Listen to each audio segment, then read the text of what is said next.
OVL-EUÇK, së bashku me disa parti politike në Kosovë, PDK, AAK, si dhe me pëlqimin e kryeministrit shqiptar Edi Rama, kanë mbajtur një ditë më parë protesta në Tiranë, kjo për shkak të gjykimit që po i bëhet ish ushtarakëve të UÇK-s. Në Hag, kryeministri i Shqipërisë Edi Rama, pas mbylljes së protestës, ka publikuar foto me mbishkrimin dhe sloganin e saj "Liria ka emër". Ka qenë te shkrimi brenda posterit të kryeministrit Rama. Në anën tjetër, nga Partia Demokratike në Shqipëri nuk kanë marrë pjesë në protestë që sipas tyre bëhet me mbështetjen e mikut të Vučićit.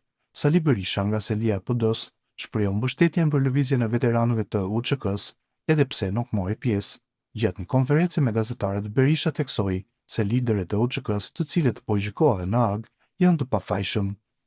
Në të gjithë ndjen time nuk kam parë në mënyrë absolute asnjë fakt që të provoj asnjë akuzë për të cilën janë arrestuar dhe mbahen në arrest ish udhëheqësit e luftës dhe udhëheqësit politik më vonë të Kosovës asnjë, dhe unë uroj me gjithë zemër që ajo gjykatë të shpallë pafajësinë e tyre dhe kthimin e tyre në vendin e tyre, tha Berisha, por Berisha akuzoi kryeministrin Edi Rama se po përdor kauzën e UÇK-s dhe protestën për qëllime politike.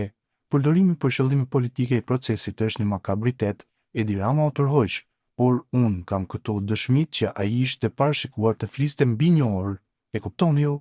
Do bëj patriot njeriu që me aktet e tij është ndaj Kosovës po aq armik sa Aleksandar Vučić, deklaroi ai.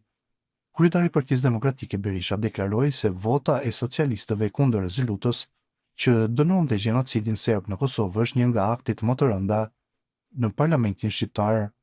Një akt i tillë do të shkruhet me gërma të zeza në muret e parlamentit, si akti më armiqësor i parlamentit ndaj kombit shqiptar, shtoi Berisha.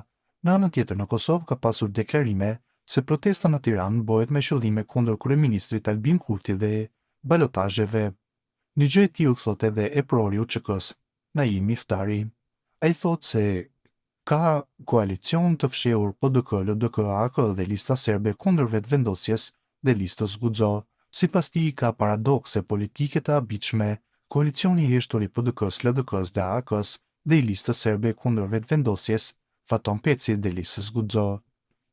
Ajfuzat e dezertimit, ata që bombardimet e NATO-s kundër forcave serbe i pritëm në rërën e ngrohtë të Ulqinit, sot janë rikthyer në skenë pas përfundimit të luftës e sot, pas më shumë se 2 dekadash, kemi paradokse politike të habitshme. LDK-ja merr vetëm 214 vota në Mitrovic, AAK-ja 50 dhe megjithatë, të gjitha së bashku nuk arritën ta mposhtin Faton Pecin, deklaroi ndër të tjera Miftari. Pas përfundimit të protestës ka reaguar edhe emisari i presidentit amerikan